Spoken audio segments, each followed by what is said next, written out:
A series of unfortunate events. This is chapter 1 of the first book by Lemony Snicket, The Bad Beginning. The main characters are asleep. The Baudelaire children had left the house. Mr. Poe's automobile rumbled along the cobblestone streets of the city toward the neighborhood where Count Olaf lived. They passed horse-drawn carriages and motorcycles along Doldrum Drive. They passed the Fickle Fountain, an elaborately carved monument that occasionally spat out water in which young children played. They passed an enormous pile of dirt where the Royal Gardens once stood. Before too long, Mr. Poe drove his car down a narrow alley lined with houses made of pale brick and stopped halfway down the block. "Here we are," Mr. Poe said, in a voice undoubtedly meant to be cheerful. "Your new home."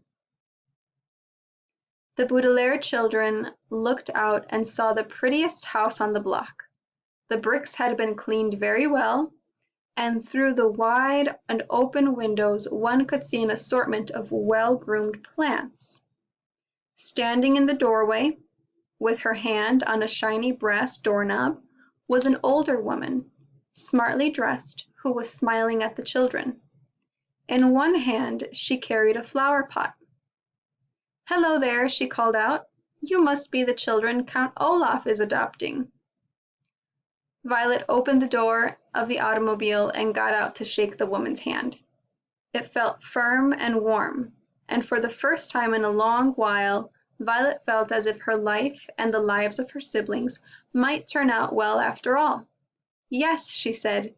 "Yes, we are. I am Violet Baudelaire, and this is my brother Claus, and my sister Sunny. And this is Mr. Poe, who has been arranging things for us since the death of our parents." "Yes, I heard about the accident," the woman said, as everyone said, "How do you do?" "I am Justice Strauss." "That's an unusual first name," Claus remarked. "It is my title," she explained, "not my first name. I serve as a judge on the High Court." "How fascinating," Violet said. "And are you married to Count Olaf?" "Goodness me, no," Justice Strauss said. "I don't actually know him that well. He is my next-door neighbor." The children looked from the well-scrubbed house of Justice Strauss to the dilapidated one next door. The bricks were stained with soot and grime.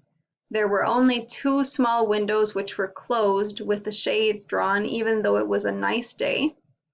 Rising above the windows was a tall and dirty tower that tilted slightly to the left.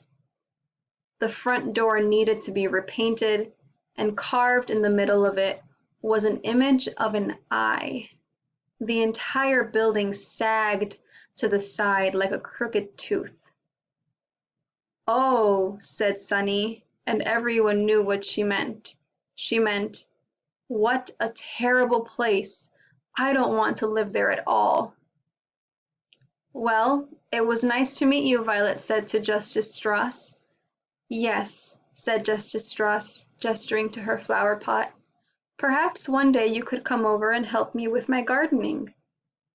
"That would be very pleasant," Violet said, very sadly. It would, of course, be very pleasant to help Justice Strauss with her gardening, but Violet could not help thinking that it would be far more pleasant to live in Justice Strauss's home instead of Count Olaf's. What kind of a man, Violet wondered, would carve an image of an eye into his front door?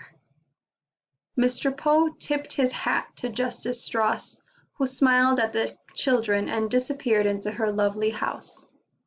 Claus stepped forward and knocked on Count Olaf's door, his knuckles rapping right in the middle of the carved eye. There was a pause, and then the door creaked open, and the children saw Count Olaf for the first time. "Hello, hello, hello," Count Olaf said in a wheezy whisper. He was very tall and very thin, dressed in a gray suit that had many dark stains on it. His face was unshaven, and rather than two eyebrows like most human beings have, he just had one long one. His eyes were very, very shiny, which made him look both hungry and angry. "Hello, my children. Please step into your new home and wipe your feet outside so no mud gets indoors." As they stepped into the house, Mr. Poe behind them, the Baudelaire orphans realized what a ridiculous thing Count Olaf had just said. The room in which they found themselves was the dirtiest they had ever seen, and a little bit of mud from outdoors wouldn't have made a bit of difference. Even by the dim light of the one bare light bulb that hung from the ceiling, the three children could see that everything in this room was filthy, from the stuffed head of a lion which was nailed to the wall to the bowl of apple cores which sat on a small wooden table. Claus willed himself not to cry as he looked around. "This room looks like it needs a little work," Mr. Poe said, peering around in the gloom.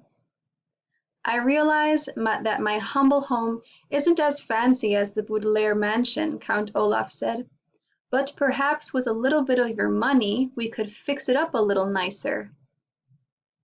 Mr. Poe's eyes widened in surprise, and his coughs echoed in the dark room before he spoke. "The Baudelaire fortune," he said sternly, "will not be used for such matters.